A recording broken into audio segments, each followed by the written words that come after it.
Wes, how are you? Hey, I'm good. Nice. Yeah. Yeah. So helium. Helium. What's the significance of helium? I think we all kind of know what helium is, at least. And Yeah, well, so it's a metaphor that comes up a lot in the title track. And I found that once I started thinking about the other songs, I realized that that metaphor applied to some of the other songs as well as a bit of a thread. So what is helium? Helium is light, and it causes our voices to become really squeaky and high. And so in the song Helium, it's mostly a reference to inflation and the rising kind of anxiety that people are feeling, right. and how it also rushes us and makes us feel ungrounded and fast, and to the point where we're speaking in squeaky high voices. Huh. So kind of like the metaphor of like the possibility of housing flying away, and we can't Right. trying to grab onto it.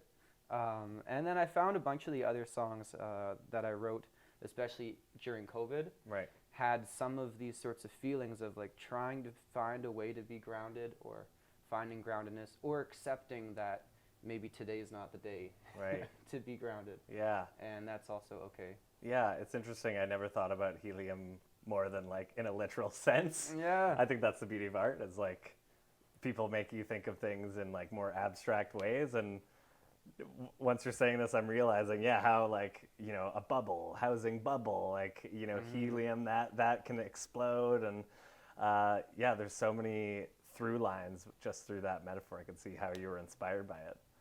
Yeah, I also like how, like for the album cover, I'm holding helium balloons, but the actual theme, helium, the metaphor, is kind of dark. Yeah. And so I like the contrast. Not that all the tracks on the album are dark, but I do enjoy that contrast of like Yeah. doing a photo shoot with like balloons, and people are like asking if it's my birthday and stuff. Yeah. And I'm like, no, this is actually kind of dark. Yeah. And would you say that kind of represents you as a musician too? Because you play like jazz, fusion. There's a little bit of hip hop in there, R&B. These are things that maybe except for jazz don't tend to have like darkness associated with them. Do you find that kind of represents you right now as an artist and musician? Yeah, I try to make space for a whole range of emotions. I mean, that's why I love improvising too, because whatever I have had going on that day or that month, I actually get a release, and I get to bring it out when I get into a flow state playing music. Yeah, but definitely I find that sometimes I'll be on a cover gig and I'll be like, oh, I like some dark tunes. Like, what on this list is not dark? Let's play that next. Like, just because it is nice. It's such a cathartic experience to play like dark music, and to have that be part of the process, part of the musical expression for me. Yeah, yeah. And I always find it interesting when like dark Norse metal or something has like incredibly happy lyrics, and then you think about a band like Sublime, which you would associate with happiness, but then one of their biggest songs, Bad Fish, is literally about heroin addiction. I love contrasts in art like that. It really challenges the senses. Those are the biggest gut punches for me when I hear a song that is musically happy and just like totally devastating lyrics wise. Those hit me the hardest for some reason. Or just really touching. Yeah. They really go deep into what you are as a human. So it's 9 tracks, eh? 9 tracks. Yeah. 9 tracks. It's your 3rd studio album. Yeah. How do you find, 3 albums? That's a lot for at least like indie musicians. Do you find you've learned a lot? Or are you taking a lot from what that first and second album experience and going, well, I'm not going to do that, I'm going to do this? And what are those things that you've kind of learned? Yeah, well, the first 2 albums are half instrumental, half vocal, and much more like what you'd hear if you saw the band live, which was a great experience, both those albums. I have basically 4 years in between this release and my last one, and so I decided for this album, even though I've written instrumental music, to just go only vocal tunes and not try to make it something I could create live exactly. I'm really excited for our album release shows. Gotcha. We have a horn section and stuff, but I was just really wanted to make it a creative process. So I'm like playing vibraphones, Okay. which I'm not good at, but like just having that sort of haunting, oscillating sound Right. in the mix is so nice. Or like slide Vibraphones, what are those? slide guitar, vibraphones. They're like kind of like xylophones, Okay. but bigger, and they have like tubes that are Oh, yeah, Plug in. yeah. Yeah. Yeah. I So remember just- those in jazz band class. just it ringing Yeah. in the mix. Yeah. Like adds this whole dynamic thing. Or I'm playing slide guitar and like 2 rhythm guitar tracks sometimes, just because I was like, what do I want to hear? Like Right. it was totally open. Right. So yeah, I think that was a big thing, was just really letting it be a studio album Yeah. and leaning into that. Leaning into the recording artist rather than the live artist, because Mm-hmm. I think a lot of people that maybe don't play music probably assume like, oh yeah, like recording an album, you just go in there and play. But then it's like, you hear like the later Beatles albums, and it's like those songs they could not play. Like Baby You're a Rich Man could never be played live. Yeah. I love that process personally when you, with recorded music, when you're just like, oh, like that is totally different and unique. Yeah. It's such an art form, just Yeah. recording in the studio. And so it was so great. I was working with Julian Mars at Mars Audio. Okay. And so, yeah, there's most of the sessions were us two in the studio after we did the full band sessions, Yeah. or the horn sessions. And then we were adding layers. Sometimes I'm singing twice and blending them, Yeah. Just really playing with texture.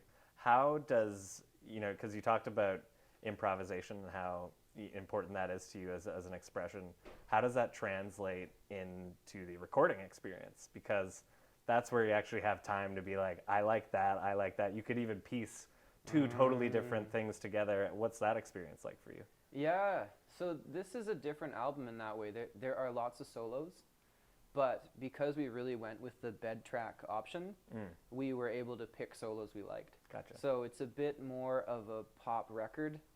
That being said, we had solos going in to the bed track sessions, so the bed tracks have a dynamic interplay to them. But yeah, I just wanted to fully lean into making the best record we could. So yeah, we'd pick solos and do all that. Yeah. How long did this process take, the album, from Oh, first day in man. the studio or even at home sometimes to that last master track?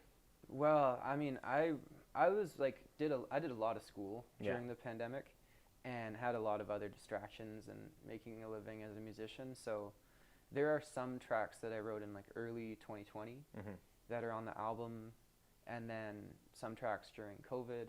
We had our first session in December 2019, and our last recording session in like March. Sorry, not 2019. Yeah, I was like, wow, that was long. 2022. Oh, okay. No, 2023. They're all very similar No, years. 2022. Oh, I get so mixed up with these years. Yes, yeah. But anyways, so it took us like, I think 15 months altogether in the studio. Yeah. We just like didn't record for like 4 months. Yeah. Just because life happens and stuff. But yeah, it was nice to stretch out and have that much time. I somehow didn't get all that tired of listening back to the album, which That's is good. a bit surprising. Yeah. I still like listening to it. Yeah. Which I've heard it a lot now. So that's encouraging. Yeah.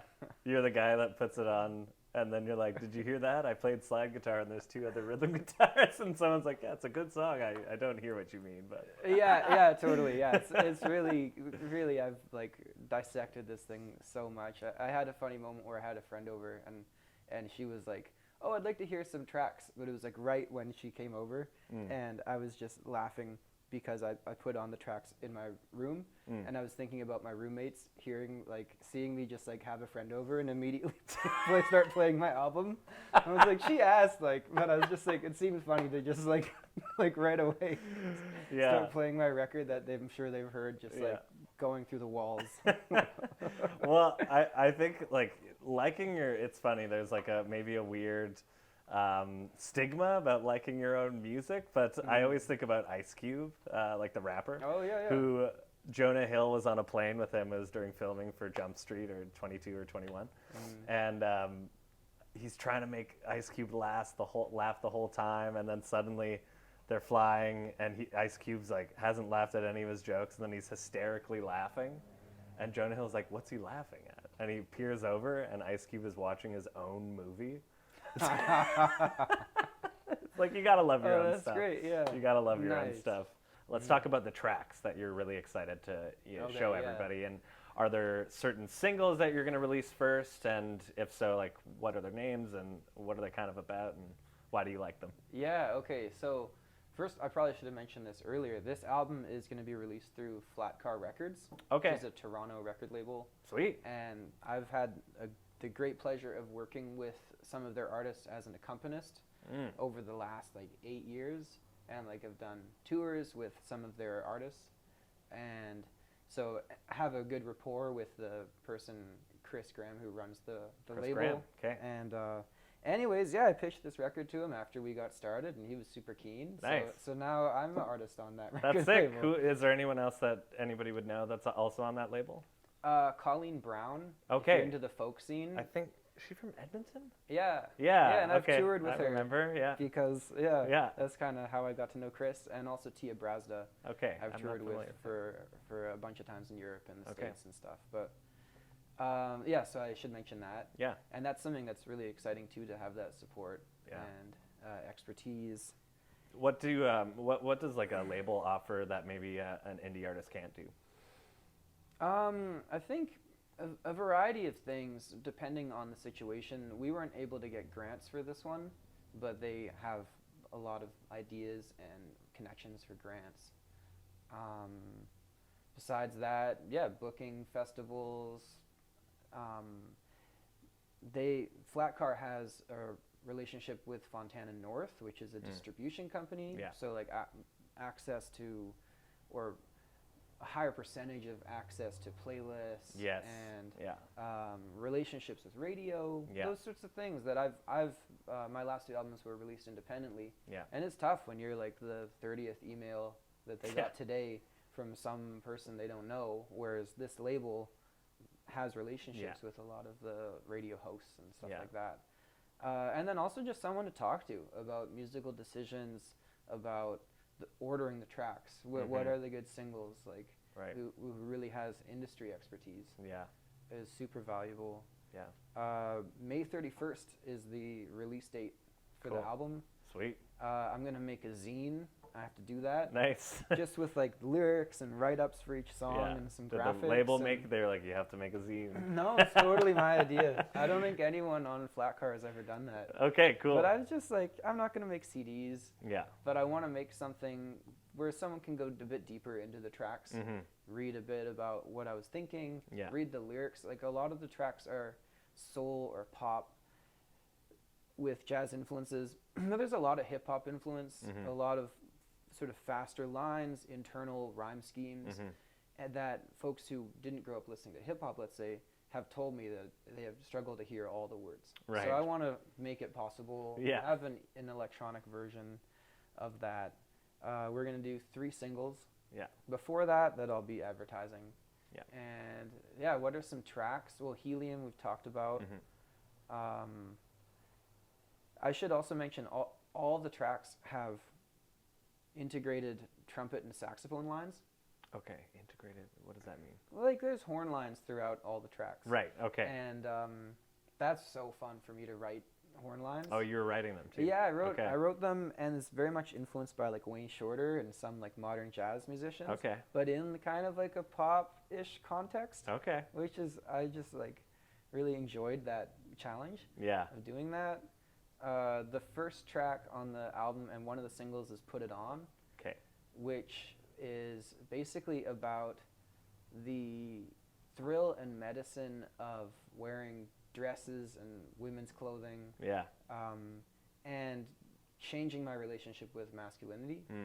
And so, yeah, I mean, that's how the album starts, and it just feels like such a celebration and energetic way to start the album. Yeah.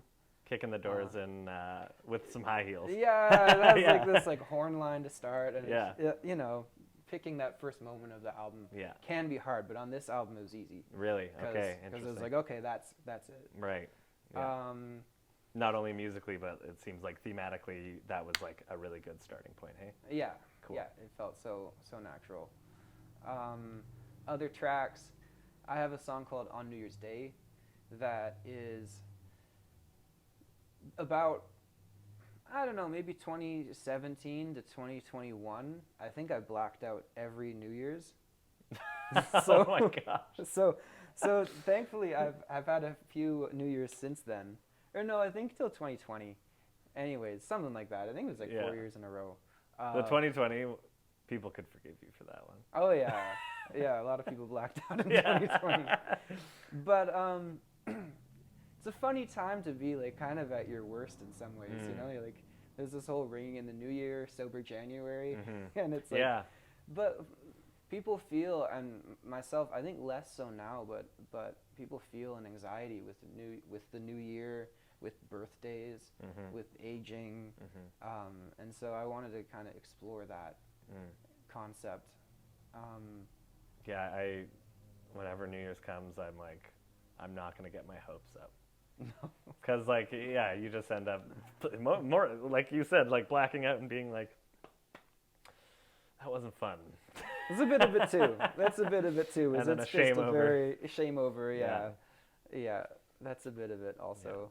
Yeah. And you're gonna play a song for us too, hey? Yeah, I'm cool. gonna play, What are you gonna play? Some songs. That's a really good question. I was thinking of playing a bit of a mashup. Okay. Playing some of Helium and some of Feather. Okay. Which is another track on the album. Sweet. Yeah. All right. Should we do it? Let's do it. All right.